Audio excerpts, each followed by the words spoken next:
भूटान में भारत के भीम यूपीआई की शुरुआत हो गई। आपको पता है सिंगापुर भी व्यापारिक उद्देश्यों से भीम यूपीआई को अपना चुका है। सिंगापुर के बाद दूसरा देश भूटान बना है, लेकिन भीम यूपीआई को पूरी तरह से अपनाने वाला भूटान पहला देश बना है जिसने सभी मानकों को अपना लिया है। तो हाल ही में भूटान अपने त्वरित प्रक्रिया कोड अर्थात क्यूआर कोड के लिए भारत के एकीकृत भुगतान इंटरफेस मानकों को अपनाने वाला पहला देश बन गया है। भूटान व्यापारिक स्थलों पर भीम यूपीआई स्वीकार करने वाला सिंगापुर के बाद दूसरा देश भी है। तो एकीकृत भुगतान इंटरफेस जो यूपीआई मानक हैं भारत के, उसको पूरी तरह से भूटान ने लागू कर लिया अपने यहाँ। इसके साथ ही भूटान रुपे कार्ड जारी करने और स्वीकार करने के साथ साथ भीम यूपीआई को स्वीकार करने वाला एकमात्र देश बन जाएगा। तो भूटान के बारे में ध्यान रखें। भीम क्या है? तो भारत इंटरफेस फॉर मनी, एकीकृत भुगतान इंटरफेस के माध्यम से काम करने वाला भारत का एक डिजिटल पेमेंट एप्लीकेशन है। आप में से कई लोग यूज़ भी करते होंगे। यूनिफाइड पेमेंट इंटरफेस सिस्टम में कई बैंक खातों को एक ही मोबाइल एप्लीकेशन से संचालित किया जा रहा है। भीम ऐप को भारतीय राष्ट्रीय भुगतान निगम एनपीसीआई द्वारा विकसित किया गया है। यह रियल टाइम धन अंतरण के लिए किए जाने की सुविधा प्रदान करता है।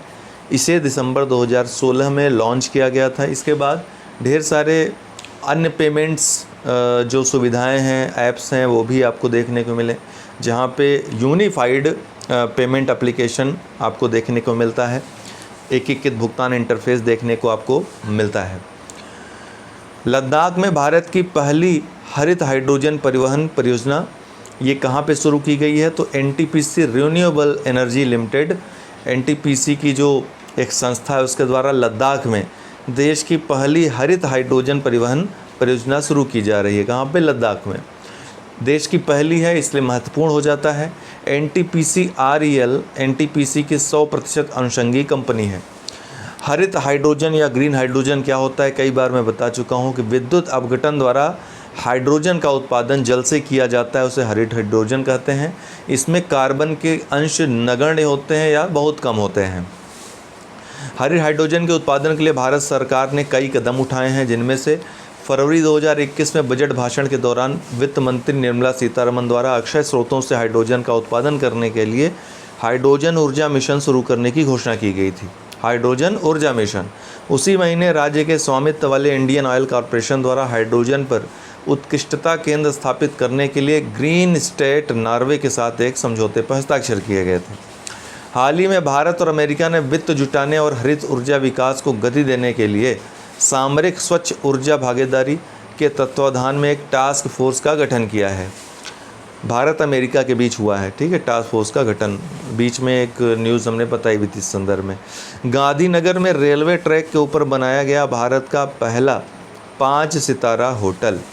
कहाँ पे? रेलवे ट्रैक के ऊपर गांधीनगर में बनाया गया भारत का पहला 5 सितारा होटल। आप देख सकते हैं ये रेलवे ट्रैक के ऊपर बना हुआ है, एक अद्भुत डिज़ाइन है इसकी।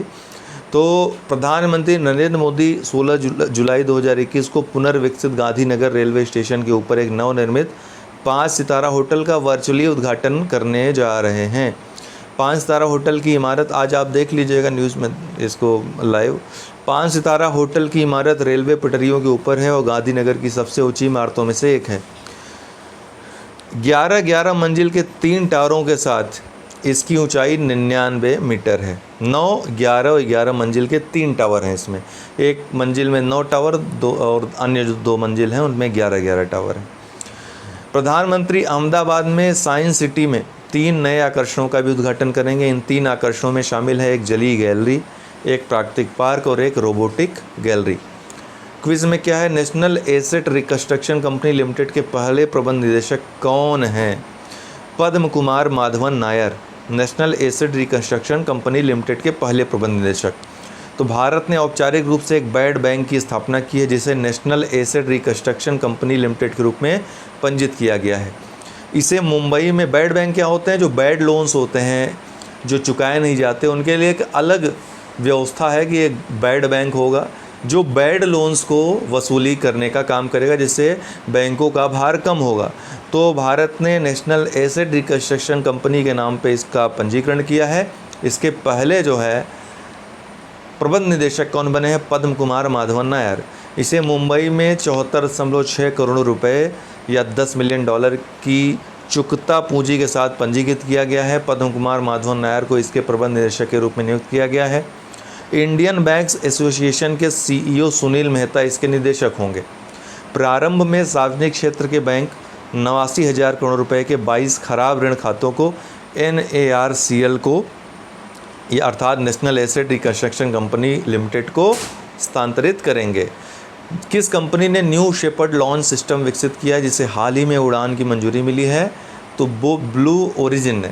फेडरल एविएशन एडमिनिस्ट्रेशन ने न्यू शेपर्ड लॉन्च सिस्टम पर मनुष्यों को अंतरिक्ष में ले जाने के लिए ब्लू ओरिजिन लाइसेंस को मंजूरी दी। आपको मैंने बताया था न्यू शेपर्ड रॉकेट्स की एक श्रृंखला है जो अंतरिक्ष में भेजी जाएगी।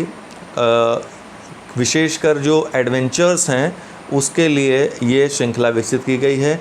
अमेजन के पूर्व मुख्य कार्यकारी जेफ बेजोस अमेरिकी एरोस्पेस कंपनी ब्लू ओरिजिन के संस्थापक हैं।